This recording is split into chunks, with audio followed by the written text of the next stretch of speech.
మన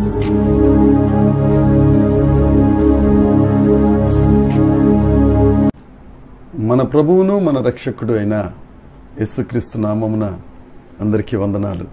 దేవునికి స్తోత్రాలు.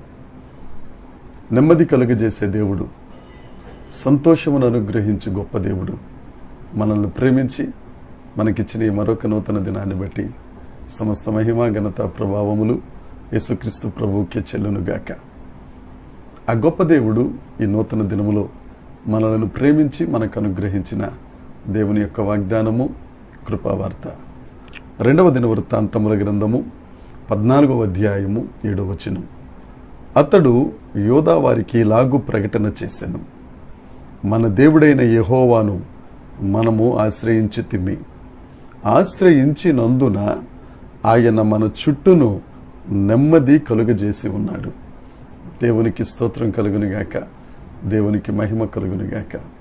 ప్రభువైన యేసుక్రీస్తునందు ప్రియమైన దేవుని బిడ్డలారా, ఎంత మంచి వాగ్దానం. మనం దేవుణ్ణి ఆశ్రయించితిమి గనుక ఆయన మనకు నెమ్మది కలుగజేసెను. ఆయన ఆశ్రయించిన వారికి అందరికీ నెమ్మదిని అనుగ్రహించే గొప్ప దేవుడు యేసుక్రీస్తు ప్రభు. ఈ 2వ దినవృత్తాంతాలు 14వ అధ్యాయంలో ఈ మాటలు చెప్పింది ఆసా అనే యోధారాజు. యోధా వారిలో మంచి రాజులలో ఈయనొక్కడు. యోధా వారిలో 3వ రాజు ఆసా. ఆసా దేవుని యందు భయభక్తులు కలిగి దేవుణ్ణి సంతోషపెట్టి దేవుణ్ణి మహిమపరిచిన రాజు.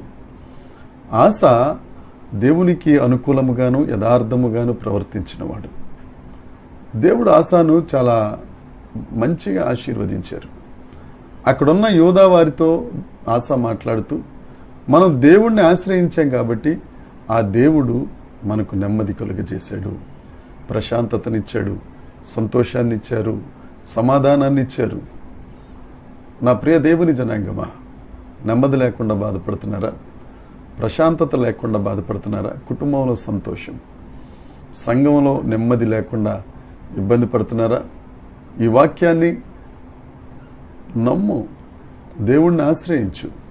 నువ్వు దేవుణ్ణి ఆశ్రయిస్తే దేవుడు నీకు నెమ్మదినిస్తాడు. దేవుణ్ణి కాకుండా నువ్వు దేన్నో ఆశ్రయిస్తే నీకున్న నెమ్మదిని కూడా అవి తీసివేస్తాయి.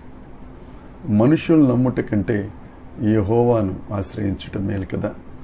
ఆ దేవుడిని ఆశ్రయిస్తే చాలు, ఆ దేవుడు నీకు నెమ్మదినిస్తాడు. ఇంతవరకు నెమ్మది పోగొట్టుకున్నావేమో రకరకాల ప్రయత్నాలు చేసి. ఈ దినమున దేవుడు మీతో మాట్లాడుతున్నారు.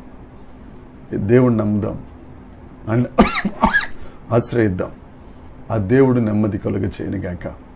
అంతేకాదు యేసుక్రీస్తు ప్రభు అంటారు, ప్రయాసపడి భారం మోసుకొంచున్న వారలరా నా యొద్దకు రండి, నేను మీకు విశ్రాంతినిస్తాను. నెమ్మది లేక విశ్రాంతి లేక కొట్టుమిట్టాడుతుంటే, ప్రయాసం మొయ్యలేక బాధపడి ఎందుకు ఈ బ్రతుకు అనుకుంటా ఉంటే యేసయ్య నిన్నే పిలుస్తున్నాడు. భారం మోసుకొంచున్న వారలరా నా దగ్గరికి రండి, ఆయన దగ్గరికి రండి. ఆయన దగ్గరికి వెళితే చాలు నీకు విశ్రాంతి. నువ్వు చేయవలసింది లేదు, పెట్టుబడి లేదు. నువ్వు యేసుక్రీస్తు ప్రభుని హృదయపూర్వకంగా నా సొంత రక్షకుడని నువ్వు విశ్వసిస్తే చాలు, నీకు విశ్రాంతినిస్తాడు. ఎందుకంటే శాంతి ప్రదాత ఆయన.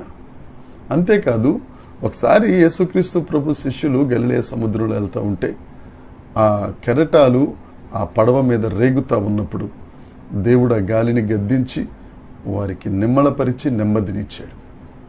ఒకవేళ ప్రతి పరిస్థితి నీ మీద కెరటంలాగా ఉవ్వెత్తున లెగిసి నిన్ను అల్లకల్లోలం చేస్తుందేమో, ఒక ఫోన్ కాల్ నిన్ను ఇబ్బంది పెడుతుందేమో, ఒక టెక్స్ట్ మెసేజ్ నిన్ను ఇబ్బంది పెడుతుందేమో, లేకపోతే ఎవరన్నా వచ్చి నిన్ను ప్రయాసకు గురి చేస్తున్నారేమో. నీకు నెమ్మది కావాలి అని అంటే, నీకు ప్రశాంతత కావాలి అని అంటే ఆసారాజు చెప్పినట్లు మనం దేవుణ్ణి ఆశ్రయిద్దాం.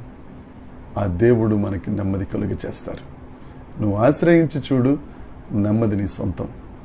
దేవుడి వాక్యమును దీవించునుగాక. ఆమేన్. ప్రార్థన. పరలోకమందున్న మా తండ్రి, పరిశుద్ధుడా, గొప్ప దేవుడా, నీకు స్తోత్రాలు. నిన్ను ఆశ్రయించిన వారికి నెమ్మదిని అనుగ్రహించే గొప్ప దేవుడు.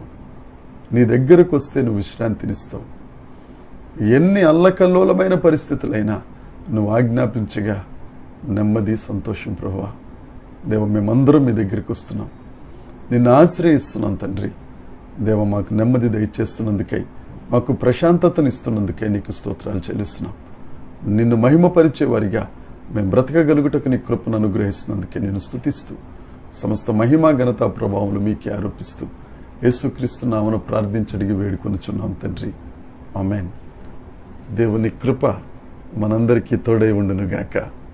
ఆమేన్, ఆమేన్, ఆమేన్.